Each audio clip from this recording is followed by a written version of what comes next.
Hey, everybody. Welcome back to another episode of A Few Short Minutes, the pod, where I just want to remind you it literally takes just a few short minutes a day to actually rewire your brain. I've got goosebumps already, you guys, so that's super exciting. Happy New Year. It is January 2nd when this is being recorded, and I have the most amazing guest to start with this year. More goosebumps. That's so exciting. So I have a Dr. Christina Fontana, you guys, aka the Pharmacist coach. She is a holistic healer, an award-winning rapid transformation business coach, speaker, and five-time author. She's got four on me, which is super exciting. She helps spiritually driven women to reignite their light and shine in their brilliance, confidence, and true essence. I love it. I love it already.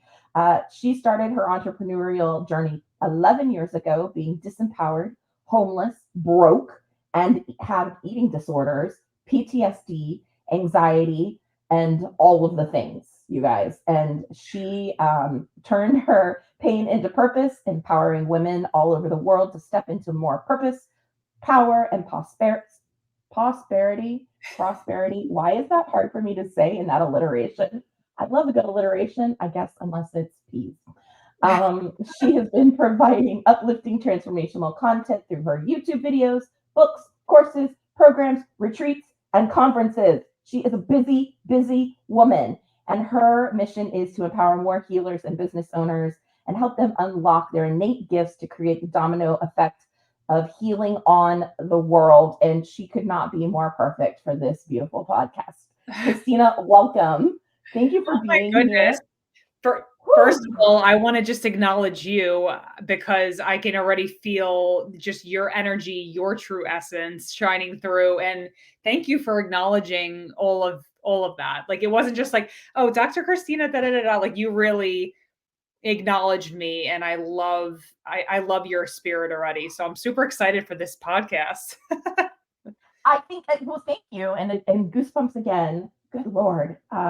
This is really strong today. So I'm following this, whatever this is. My body knows better than my brain does. And I feel like uh,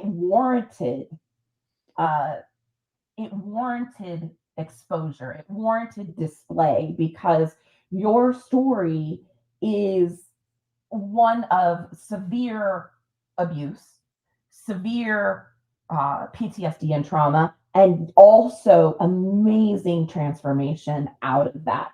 Would you talk a little bit about your backstory and just kind of like how you got here today? Because how you started, I'm sure when you were in the muck and mire of it, you definitely didn't think you were going to be sitting here today like you are. I know I didn't. Talk about that No. a little bit for me. So it's really interesting because I'm almost 8 months pregnant right now. And so whenever you're for the first time, so she's So excited. Lindsay Ann Fontana is going to be here in March. And it's interesting because as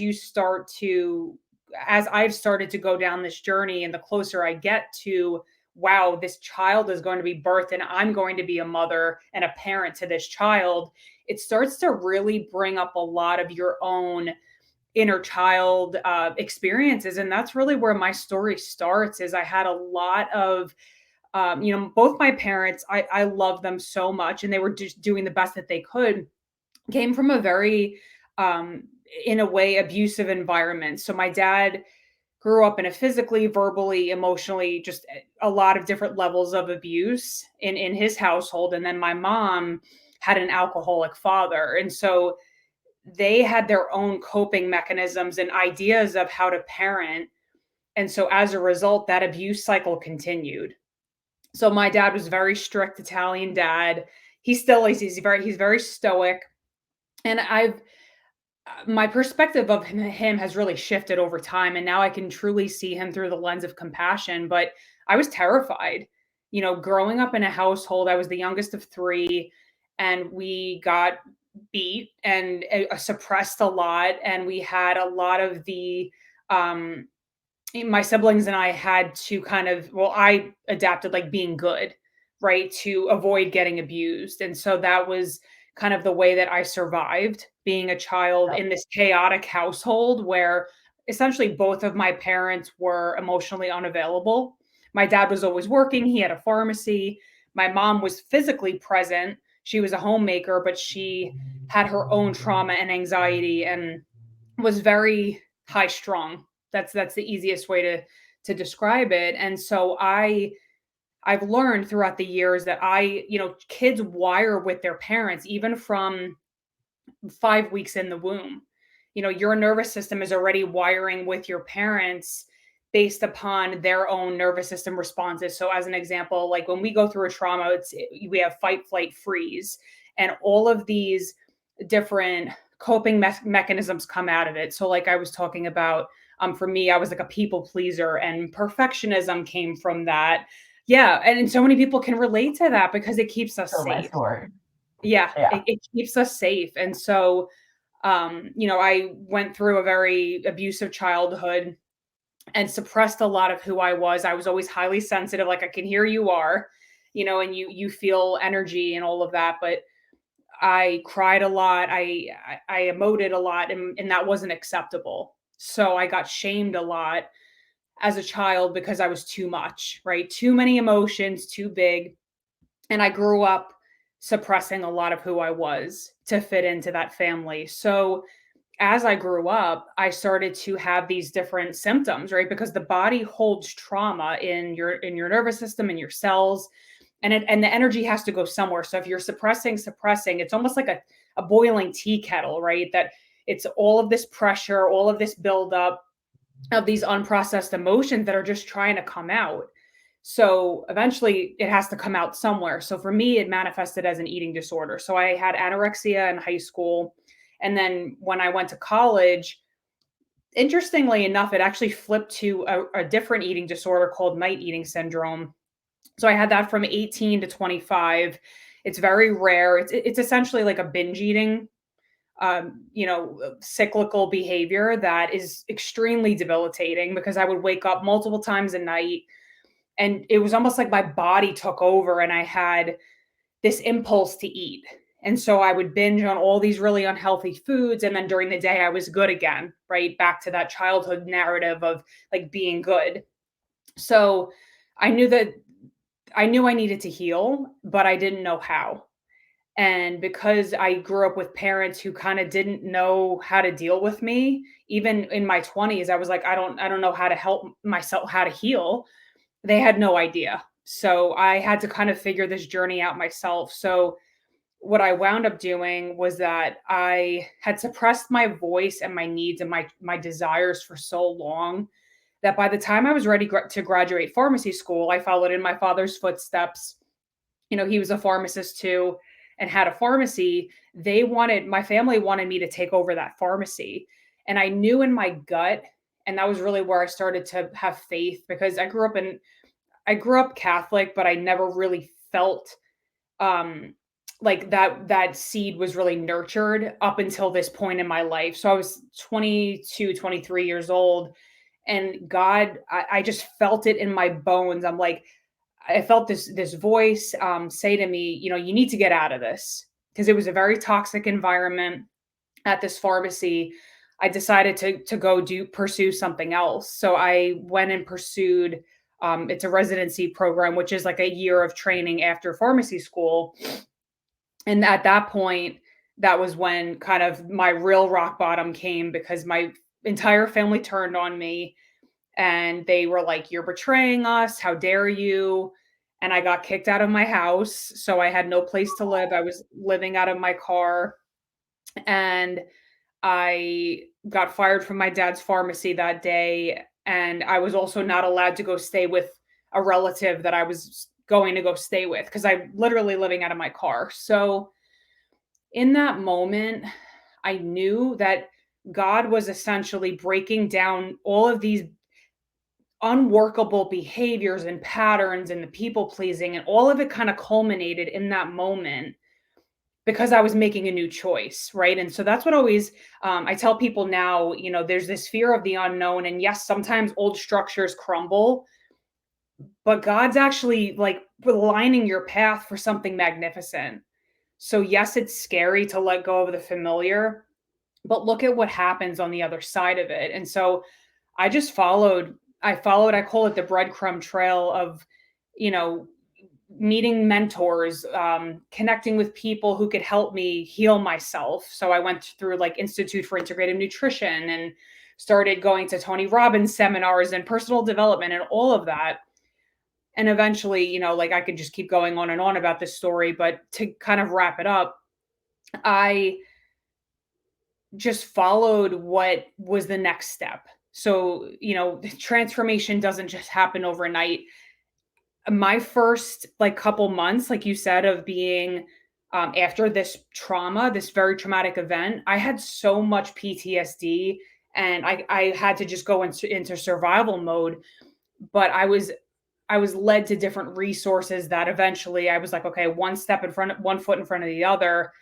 And it's led to this point of, you know, over the last 12 years of having gone through that experience, you know, it's lit a fire in me to help other people, which I'm sure is similar to your story. It sounds like. Yeah, yeah, very much so. I grew up in a codependent, people pleasing household. Um, my parents did the best that they could, and that's that's super empowering for us when you can see your parents as the flawed humans that they actually are. It was empowering for me. I'm Yeah, sure it was empowering for you. If like seeing them, like you said, you see them now as the flawed humans that they are, not on this pedestal of, oh, my mom and my dad, and I need to love, honor, and obey and respect my parents, right? There's a shift that happens when you just see them as flawed humans. And then you go, oh, wait a minute. I'm a flawed human. They're a flawed human. They literally did the best that they could with what they had to work with. Could it have been better? Yeah, absolutely. It could always be better. But, you know, they literally just did what they could. And they right, loved me the only way that they knew how. And that was a pivot for me. That was a light turning on for me. Was it the same for right. you? Yeah, I think the biggest shift happened for me. You know, I've done a lot of, and I do this with my clients now too. It's timeline therapy, where you essentially go back into, you know, the line of time of an earlier child version of yourself, and you ask yourself, was this person operating from fear or love? It's clear, like fear, right? They're operating from fear, and not that we're excusing the behavior, but it gives you a different lens and perspective of understanding where they were coming from. Not that what they did was right, but to kind of take away some of that charge of like, what did I do wrong? Because for me, the energy typically either has to go inward towards self hatred or lashing out towards other people. And for me, I absorbed that all. I was like, I'm bad. I'm guilty. Oh my God, how dare I betray my family? Like, I took all of that on because I'm Yeah. an empath. So I think that that was a big perspective shift to realize, okay, I was never really the target. Like, if you really think about that, it's they're fighting with themselves, you know? And like I said, I have done things too that I'm sure are not kind, you know, when you're not in the right state of mind, I understand that too, and I'm not like a faultless, perfect human being, but I think being Sure. able to see from that perspective gives you kind of that, okay, I can see, like I can maybe forgive this person, or I can shift my perspective in some way. So, Yeah, absolutely, absolutely. And it's not a one-time shift either. yeah, I've done this shift multiple times in my healing journey, and I just did it again in July with my mom. We were there and at my parents' house, and we had this discussion one night about my mom's childhood that she had never shared with me before, and it just kind of connected some dots, and I was right. like, oh, okay, yep, that makes sense. And then another shift, another Yes, layer comes off of like, you didn't show up in my life the right way. You know what I mean? Like my expectations of what how she should have mothered me, right. and she couldn't. She did not have the The capacity. capacity. She did Yep. not have the wherewithal. She didn't have the healing. in order to be able to be different. She literally was doing it by hanging on with her nails, white knuckling in the skin of her teeth. And that's what it was. That's what was her experience in being a mom, of like, I tried not to repeat patterns that I knew weren't right, but also I had nothing else. She Right. didn't have anything to replace it. A reference So she point. was Yeah. just, yeah, she was literally trying to figure it out.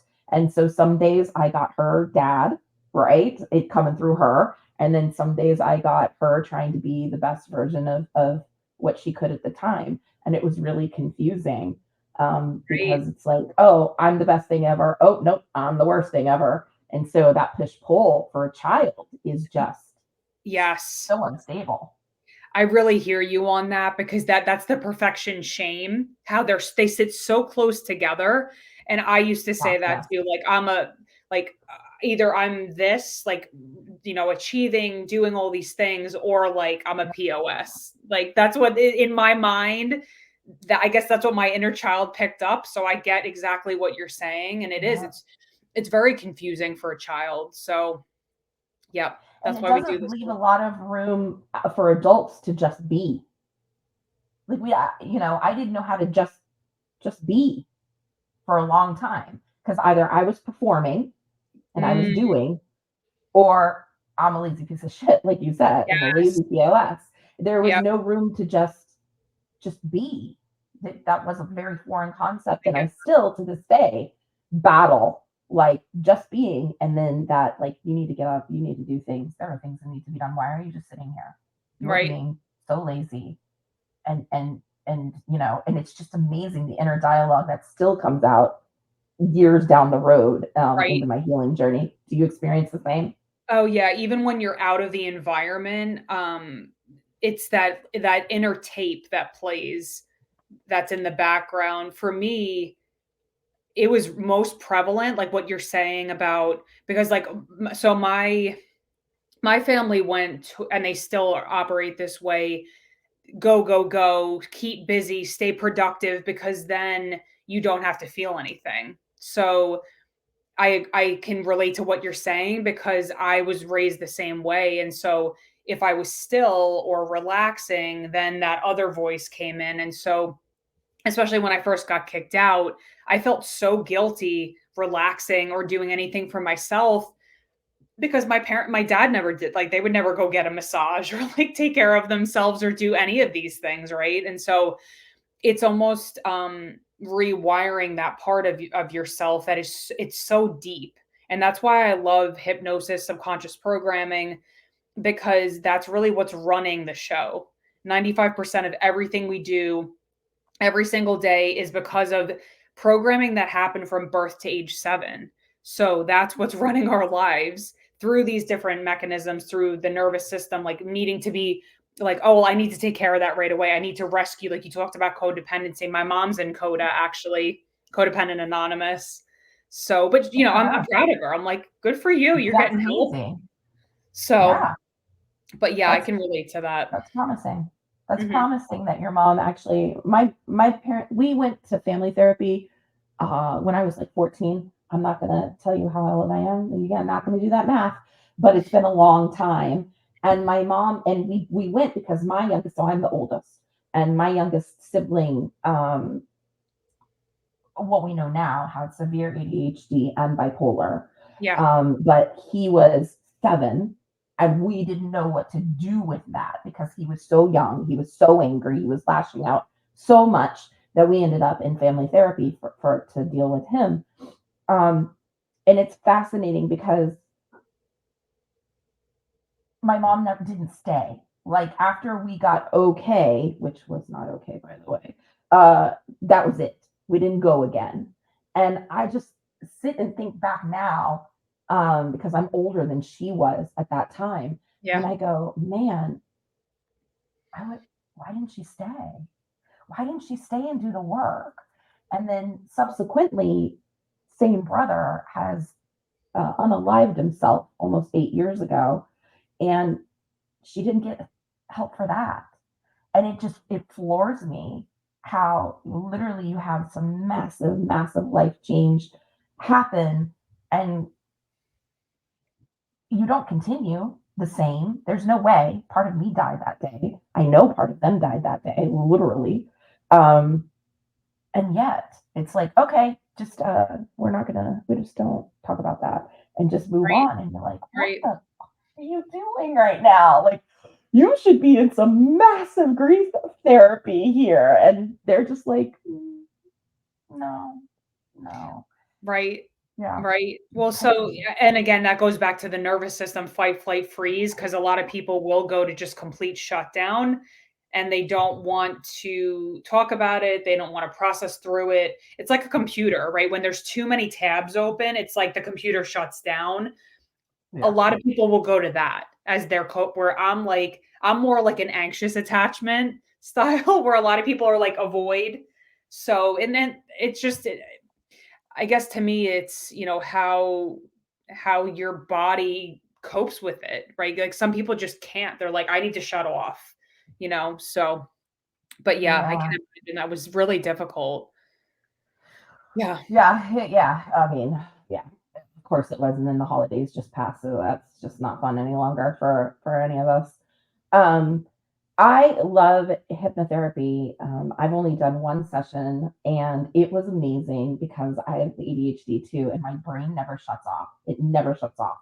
Even when I'm meditating, there's some sort of something in the background that I can vaguely hear because my brain is just going, going, going. And so the one time that it was completely quiet was in hypnotherapy, was in a session, and it was so profound and so amazing. Um, that I actually goaded her into recording hypnotherapy meditation for me so I could shut my brain off. And it was so amazing. How did you get into rapid transformation?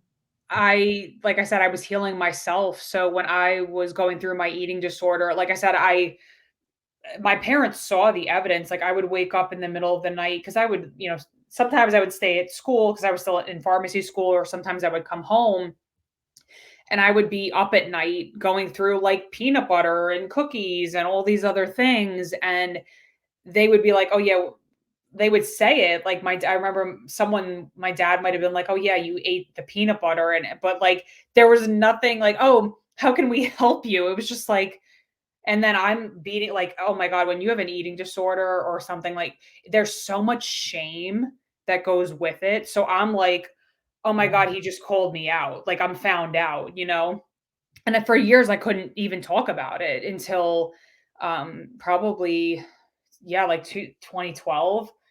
And it's just something that you hide. It's something that you don't want to share with anybody because it's just there's so much shame attached to it. Um, but I eventually sought out my own help, and I was Googling. I remember I was in college and I was like, night eating syndrome. And I think I found a hypnotherapist in New York City. So I was like, I'm going, book the appointment. And it was that rapid transformation. My anxiety was probably like a 9 and it went down to a 2 with one session. So I got really curious about what they were teaching us in pharmacy school, which was the root of disease is genetics, lifestyle choices, um, like all these other things, but trauma wasn't part of that equation. And so I started, I got my little monocle on and I was like, what is the truth? Because I know that there is something here. There's a reason why I have this physical manifestation of an eating disorder, anxiety, PTSD, all of that. And so I kind of went on my own journey of discovery, self-discovery to, learn hypnotherapy. I became obsessed with, just reading about healing. And I know that's why God put me here. I'm a healer. I'm a conduit of healing. So it was really my own journey that led me to like, all right, energy work, hypnosis, nervous system work. And so the work that I do now is really multidimensional, meaning I do a lot of different practices depending on intuitively what I feel that person needs, and it's the medicine that they need. Right? It's not a drug. It's not a pill. It's sometimes self love. Sometimes it's inner child healing and attuning with that inner child that was terrified to speak up. Whatever that, if certain behaviors are showing up, okay, let's get curious about that. And so I can kind of pick from my different tools that I've learned over the past 12 years and be with that person's pain. And because I've done the work myself and I've been able to be with my own pain, I can then hold space with other people. So, Yeah, yeah. which is just such an honor to do. I know I feel that way. It's such an honor when people come and allow me to witness them at their most raw and vulnerable states. I don't take that for granted for a second, because I know how hard it was for me to be there in front of people, raw and vulnerable, and lay bare and go, okay, this isn't working. And I don't know what works, but this isn't it. And so, how do I find out what works? How do I move forward? How do I, I used to come home every night and go, this can't be my life.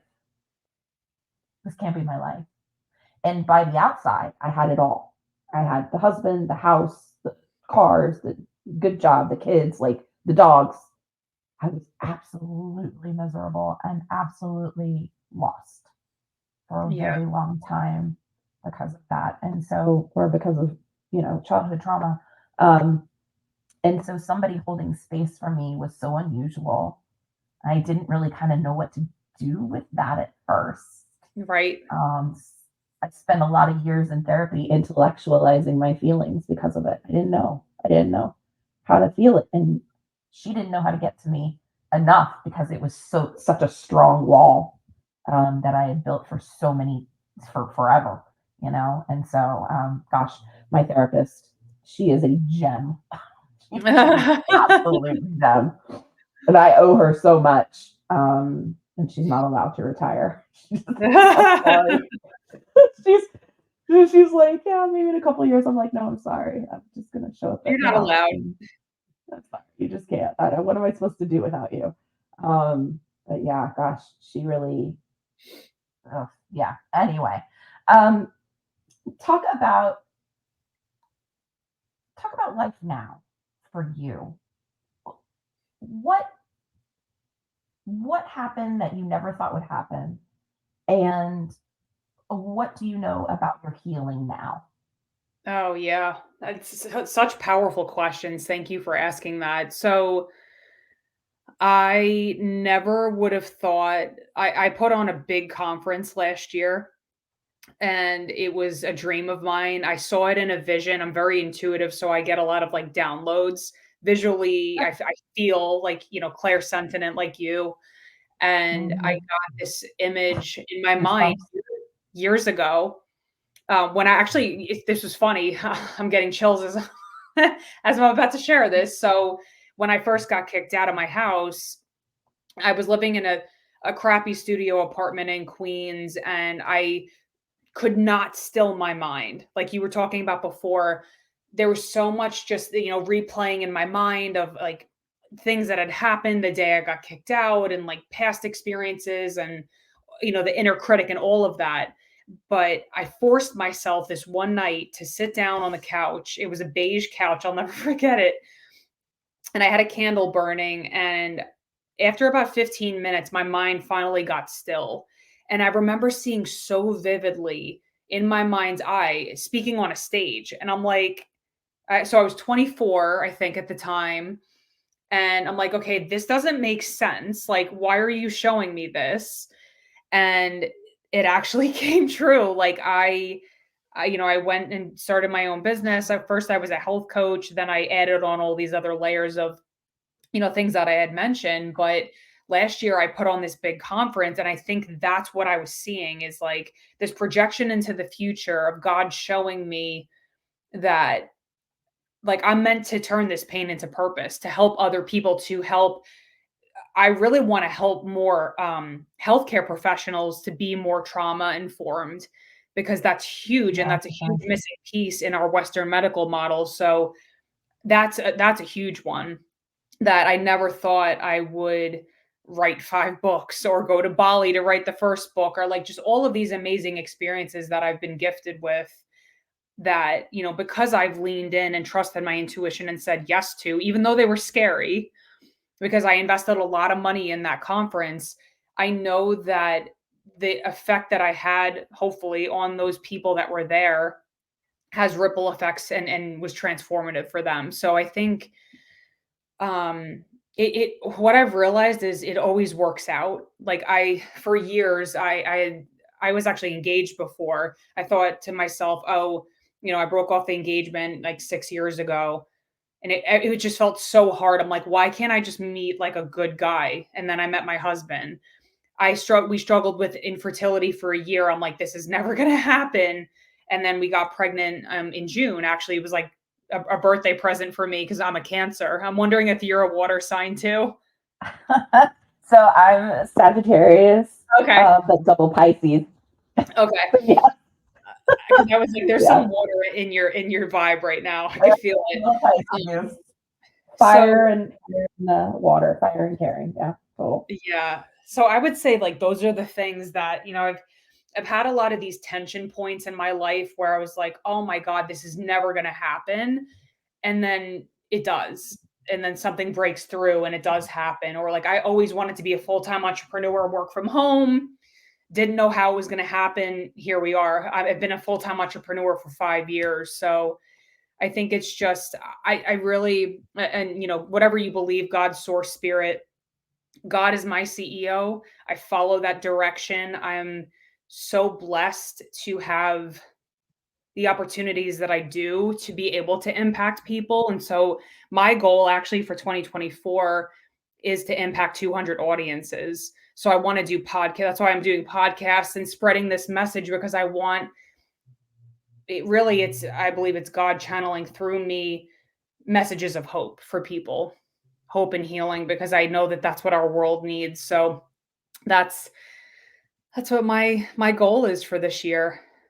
So I absolutely love that. you're number 31, I think, because I had to start early because I knew that I wasn't going to be able to record in March for the baby. So Yeah, yeah. that's true. That's true. What do you know about your healing right now? What's left that you're present to that like, okay, this mountain needs to be climbed, Yeah. or I'm halfway up the mountain, or whatever that is for you. Yeah. I think I agree with what you said before. There are different layers of the onion that come through, especially in business, and I'm sure in motherhood, because there's so much uncertainty. And I know for me, I have like a lot of, um, Nothing triggers you like your children. yeah, yeah. Nothing. So I'm sure that, I have certain like control patterns. I have unworthiness that creeps in. Um, I have layers of these things that I've worked through, but it still comes through. Like I am such a like when someone invests in me with me, I want to give them my all. And sometimes that can turn into codependent behaviors. Yep, for So I sure. need to watch that, because I'm like, how can I help you? What can I do? And so I need to learn to redirect that energy. I actually like I have a coach right now that I work with. She's my nervous system coach. So we work a lot on it's not the nervous system work isn't about being calm all the time. It's about being with the discomfort of, okay, well, this client isn't doing da da da da da, and this is bringing out whatever in you, and being with that uncomfortable feeling of wanting to rescue, fix, go into codependent patterns, and redirecting the energy back to myself. So it's like all of those things I think that really kind of show up in my business, and I'm sure with being a mom too. So Oh yeah, yeah, absolutely. Those codependent patterns, woof, man, woof. As much as I try to recognize them, sometimes I don't catch them in time, and then you get the retrospective, like, oh shit. yeah. Oh. And I just did that on Thursday again, and I was like, oh shit. And I'm like, okay, what can I do now? Like, how do I? Okay, now I have this knowledge, right? And now Right. I have this knowledge. What do I want to do with it?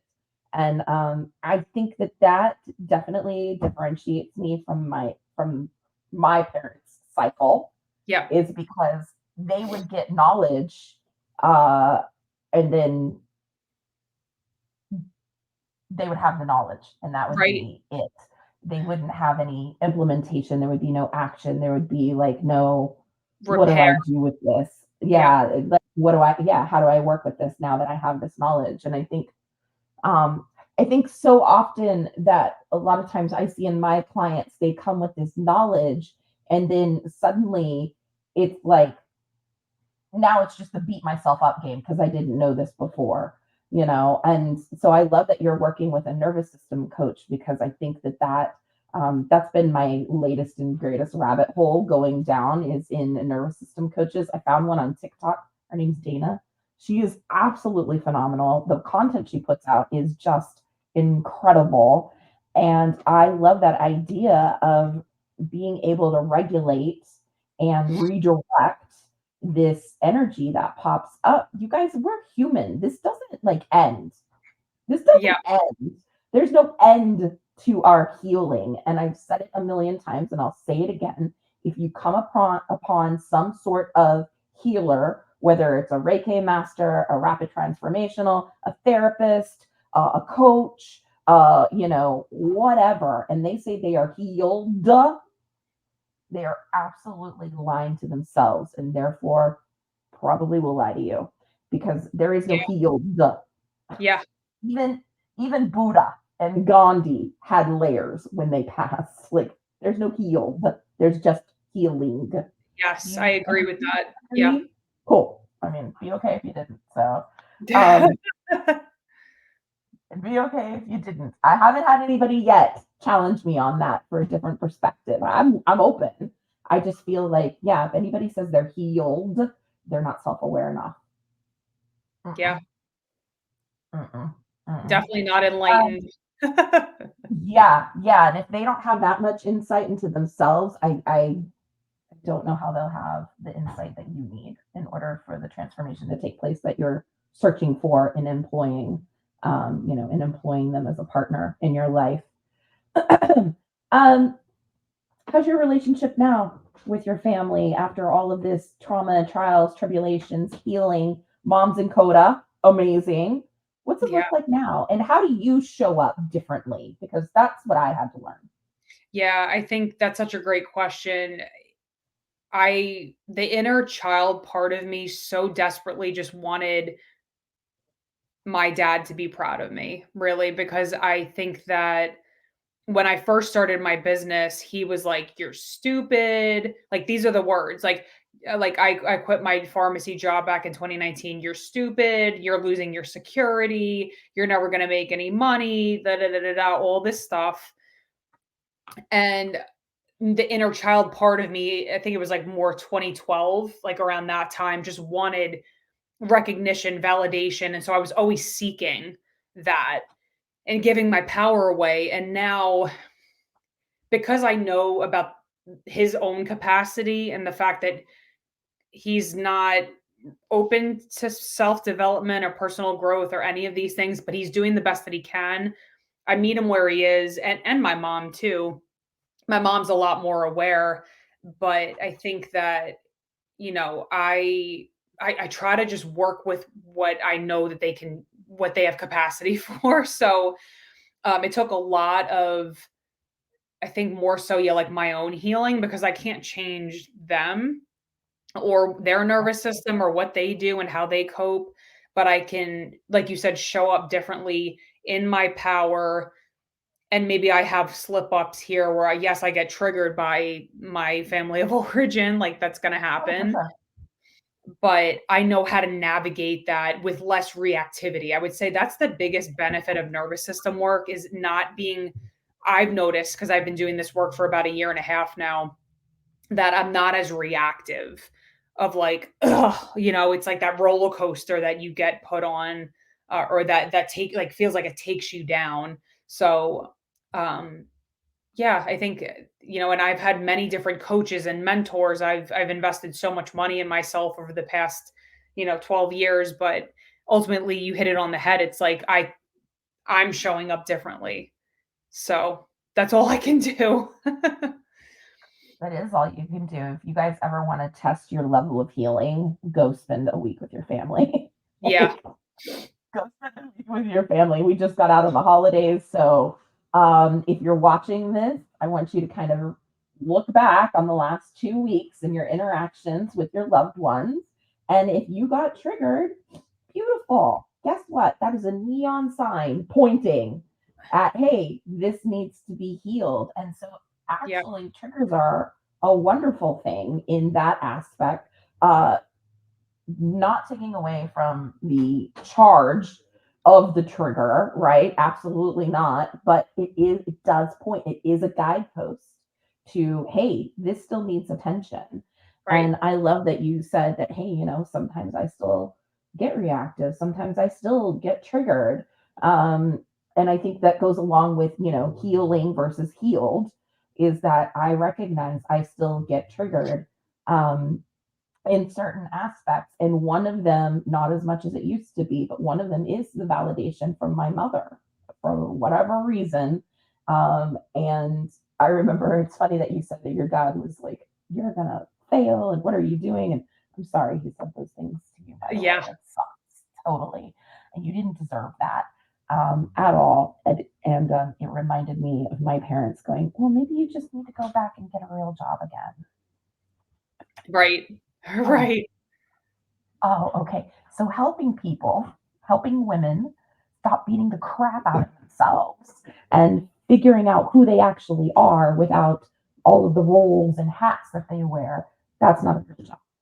Got it. Got it. Okay. Yeah. And so they said that for years. I'm like, oh, maybe you just need to do this on the side and get go to corporate again, or, why don't you just get an office job? And I'm oh, it, it's okay. It's okay if I Yeah. struggle. It's all right. This is important to me. And for the first time in July, they didn't ask me when I was going to get a real job again. So I was like, yes, such a win, such a win. Yeah. So that was, but I show up differently now, just like you said. Like, I show up differently. I show up in, like, with boundaries. Shocker. Never had boundaries growing up. Didn't even know what they were. Had Right. no clue. I Right. had to, even external boundaries. I had to hug the scary uncle type stuff, because otherwise, oh, you'll hurt his feelings, or Right. you're Right. being rude, and all that stuff. And so that was very much my childhood, is what will everybody else think?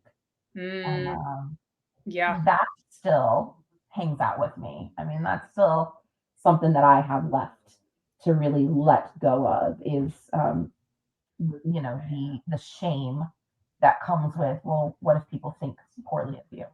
And it's like, man, I intellectually, again, I know, but on that physical, visceral, Yeah. subconscious level, it still is hanging out.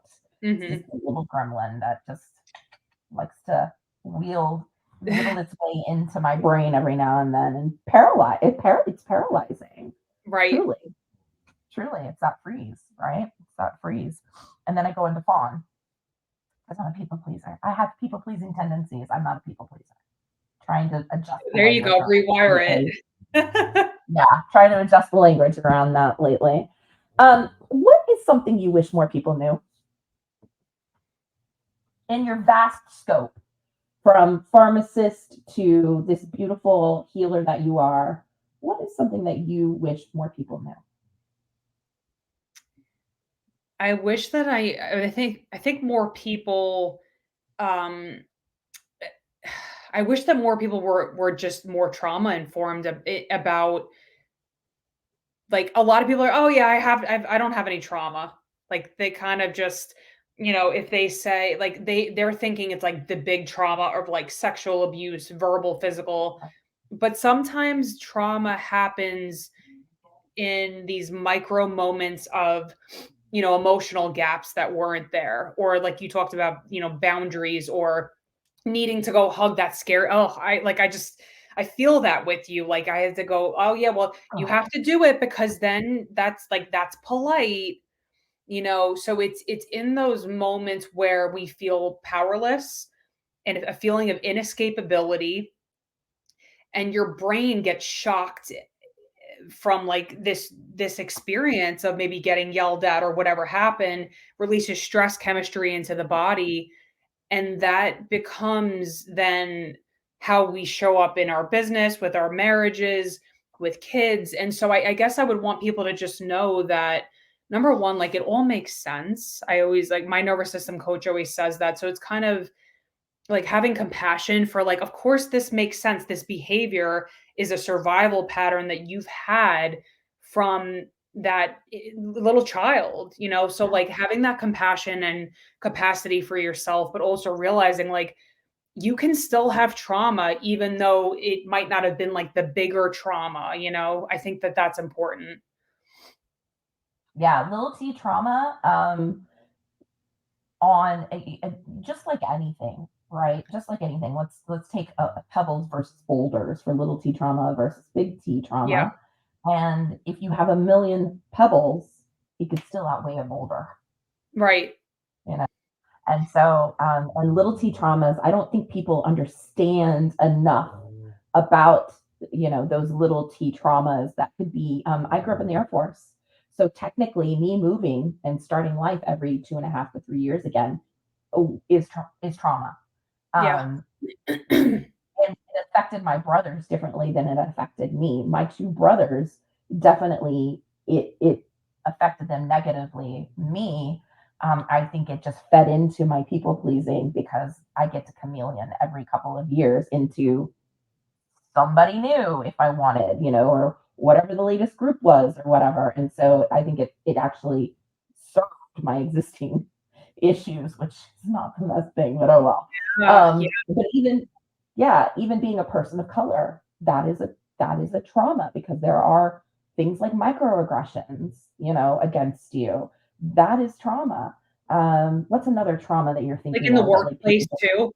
In the workplace, like being a woman sometimes, like I'm in a lot of pharmacist communities and oftentimes like people will talk about that, like you're treated differently and there are different like maybe comments that men make that can be jarring to your nervous system. So yeah, I mean there's so many different little um not I hate to use the word little, but like these micro things that can happen that create these, experiences. Yeah.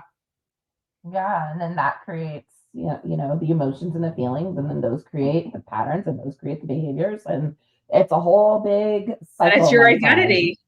Yeah. It is, and then that's who you are, right? That's who you are. That doesn't mean it can't change, though. So talk about your program and what it's like to work with you, because I want people to know that you're out there to help them. Yeah. So I have a lot of different programs. I serve essentially two different types of people. So I can work with business owners, specifically people. I love working with healers, people who are more spiritually driven, like you read in my bio, because they're more open to the types of transformation work that I'm going to be doing and really helping those women to show up and shine in their true essence. I always show this little diamond, and this is our true essence, right? This is how we were born, bright, sparkly with all our gifts. And then trauma happens. We get these, we learn that the world isn't safe. We cover up this bright light. And so my work is really, and it sounds like yours is too, and it may be in a different way, but it's helping reveal your inner radiance, essentially, is what I always say. So love working with business owners, but I also work with women in a more like holistic approach to empowering them. So if they're like me, struggling with self-destructive patterns that are debilitating, causing a lot of anxiety, a lot of these physical symptoms, like I'm working with a 27-year-old right now who has or had this I don't want to like identify her through because it's a very rare condition, but it's essentially like a self-destructive pattern that's rooted in anxiety. And we did 2 sessions and she stopped. Like she had this pattern for 2 years. So that's how quickly things can shift when you get to the root of, okay, what's actually causing this? How can we attune with this person, with these inner parts of you to acknowledge, okay, this all makes sense and we can shift it. So I work, kind of with those two subsets of people. It's not just business owners. It's not just, women, focusing on women's empowerment, but essentially it's all rooted in the same thing, helping you to become more of who you've always been so that you can, be the best version of yourself and show up for your family, shine your gifts and use your gifts in whatever way, however God made you. So, yeah. I have a lot of different absolutely. programs. I won't go through all of them, but check out my website. Yeah, you guys check out our website. Everything's going to be in the description below, of course. While I have you guys captive, do all the social media thingies like subscribe, follow. Y'all know, share. I will be YouTube, sharing this for especially. sure. Yep. I would love that. YouTube, especially now, has changed and they are counting like likes and subscribes as heavy as watch time for those of you that don't know. So if you've watched this, please make sure you like and subscribe. And go follow Christina. Christina, where can everybody find you? You have your own YouTube channel, you Yep. have your own site. Tell the people where they can find you. So my website's pharmacistcoach.com. And then on Instagram, it's at the pharmacist coach. And then there goes my dachshund barking. She's letting everybody know. I About grew up where with to find me. toxins. What's her name? Penny. She's a little redhead. I Sorry. love it. Our Um, dachshunds always had German names. No, mine are sleeping. That's why they're being good. They're sleeping. wait, So you have you're dachshunds too? mine. I grew up with dachshunds. Now I have pugs, but I grew up with Oh, dachshunds for many, many, many, 4 or 5 through my life. Yeah, oh they're my super. gosh. My brother has one now. He's a I need to long see hair. pictures. Yeah. Oh, I'll totally send you pictures. Um, Sorry. Go ahead. Social yeah, no, that was media. my fault. My dog's fault. And then everywhere else, so YouTube, Facebook, just LinkedIn, Christina Fontana, and you'll find me, and I'm here to help you shine your light and be the best version of yourself. So yeah, I would love to connect with whoever's listening. And I so appreciate you, Stacy. This was an amazing, awesome interview, and you're just such a brilliant soul. So thank you so much. Oh my gosh, no, the honor is mine. Thank you for taking time out of your day and coming and doing this and sharing your energy and your story.